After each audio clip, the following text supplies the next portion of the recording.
Hey there, friends. Welcome to a special update episode of the Bible in Life podcast. My name is John Whitaker, and I'm the host and creator of the Bible in Life. And I know a number of you have listened to this podcast for a while.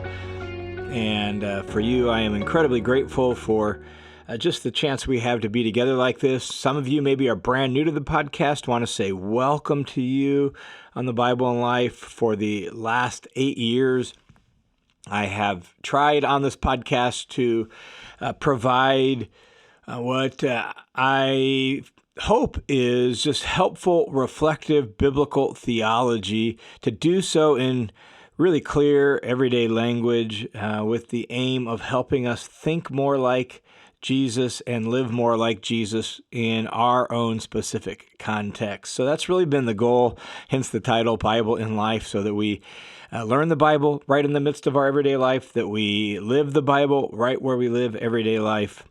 That's really the heart, the goal behind this. On this special update episode, I not going to be able to get out a new reflective episode on the book of Ephesians. We're in Ephesians 2, 1 through 3 will be the next one I release. I've just had a super busy season, kind of got behind, and I'm not able to get that episode out this week. So I thought I would give you a just quick little update, both as far as ministry goes and personal life goes. It's been the last 4 or 5 weeks been quite busy with the normal stuff as well as extra stuff. So normally, right, I release a weekly episode on this podcast, and I'm creating the listener's commentary and currently releasing one episode a week on that, but it just takes a lot of work. So I'm midway through the book of Leviticus currently on the listener's commentary. I would estimate somewhere between 150 and 200 hours so far into studying and writing and recording of Leviticus and uploading that. And all now, at this point, though I don't have it completely recorded yet, I'm focused on finishing recording Leviticus, but I'm also studying Numbers because Numbers comes next. And so I've already put a good amount of time into studying Numbers and beginning to write the notes for the recordings for Numbers. And so it's pretty relentless pace with the commentary, just because you've got to be working on and recording one set while preparing for the next one. And that keeps me pretty hopping. So I've been working on all of that, but then also just some extra things that have gone on over the last few weeks. I preached at the end of June 28th, at a local church here in Meridian, Idaho, called Stonehill. And so I preached a sermon there. They've been going through the Gospel of John, so I preached a sermon there out of John chapter 12 on John's version of the triumphal entry. I can link that note in the notes down below if you want to listen to that sermon. Check that out.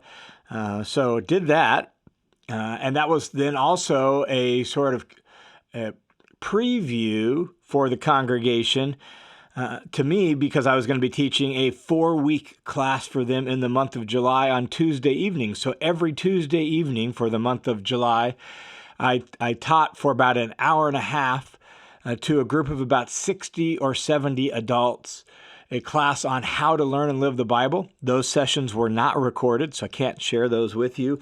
But I felt like it was really fruitful, really beneficial. I was super amazed and impressed that I think it was somewhere between 60 and 70 adults every week, in the middle of July, right in the heart of summer, when a lot of people are traveling or busy with other things, gave up their Tuesday evening to come, and we spent an hour and a half together looking at various aspects of what's entailed in helping us to be people who really learn the Bible and live the Bible out in our life. So did that for them for 4 weeks.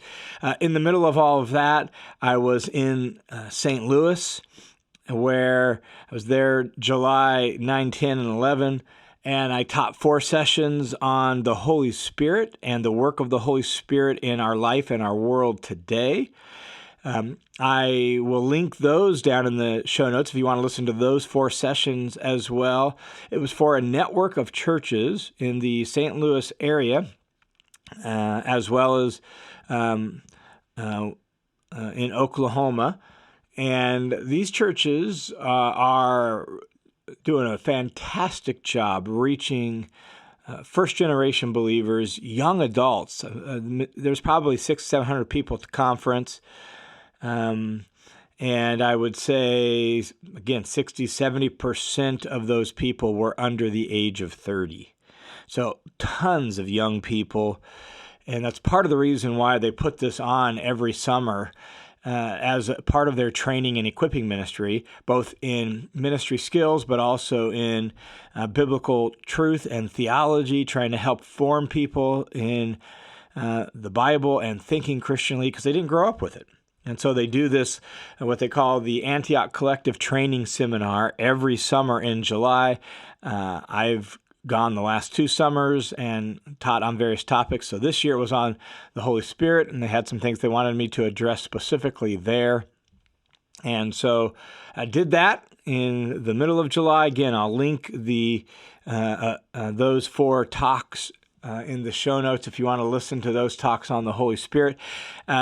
This network of churches has only been connected with me for about a year, a little over a year. But they have made huge use of my listeners' commentary throughout their ministry. They have a really high discipleship culture.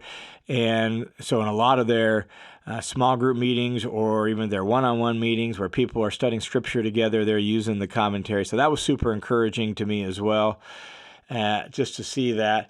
And so for this conference, for my workshop, they put me in a large room, and there was about 150, 200 people that sat through my 4 sessions on the Holy Spirit. So you can check those out if you want to as well. And then I released a couple articles that I wrote for Renew. They came out in July as well. One on the food laws, like why does the Bible say not to eat pork, and the other food laws. What was the purpose of the food laws, and how do they relate to us as Christians today? So I wrote an article on that, link that down below. And then they asked me to write an article on what is penal substitutionary atonement. And so I wrote an article on that, which is one aspect of what Jesus' death accomplishes for us, probably in a lot of ways for a lot of listeners here, one of the more familiar aspects of it. But we need to remember it's only one small part of it. And there's a whole lot more that Jesus' death accomplished than just paying the penalty for our sins. And so, but I wrote an article on that. I'll link that down below as well. And then I'm preaching this upcoming Sunday, August 2nd. I've been working on a sermon out of Acts 19 for Calvary Boise here locally. And so I'm preaching this Sunday as well. So the last 4 or 5 weeks, a lot of extra stuff on top of all the normal weekly and daily stuff I do. And so it's been a super busy stretch, and it's been all good stuff ministry-wise. I feel like the Lord is bearing really good fruit. It just got me a little bit behind, and that's the reason I'm not able to get out a new episode on our reflective walk through Ephesians for you this week. On a personal front, again, summer's always busy. There's always a lot going on. So late June, we took a bunch of the grandkids to the rodeo, which they look forward to every year, and hanging out at the rodeo and watching that. So did that with the grandkids. Week or so ago, went camping for a few days with my daughter and her husband and their 4 kids and 4 little kids, and camping is always a fun and wild experience. So we did that for a few days, got rained on the first night, wasn't in the forecast. Literally right when we pulled up, thunderstorm settled in over us, and we were trying to roast hot dogs over the fire, and we got dumped on and rained on, and thankfully we were able to keep the fire going, get the hot dogs done, and get soaking wet while doing it, and then parked ourselves under a stand of pine trees where it was a little bit more dry under there, and ate our food under the trees. And so had a good time camping with the kids. We've had other activities with family and kids. We had a little grandkid tea party here the other day and art show. My daughter-in-law is a professional artist and art teacher, and so we've done the tea party thing for a while, but this year we added an art show to it. So all the kids had various paintings and drawings they had done that were displayed around the house, and had a little art show and a tea party. So there've been lots of family activities, lots of fun. Obviously, in the middle of July or early in July, there was 4th of July. That was over at my daughter's house with the whole family and whole gang. We had my in-laws, my wife's parents' 60th wedding anniversary celebration that took up a good chunk of a whole weekend. And so July has been full with both ministry stuff and family stuff, and it's been all good.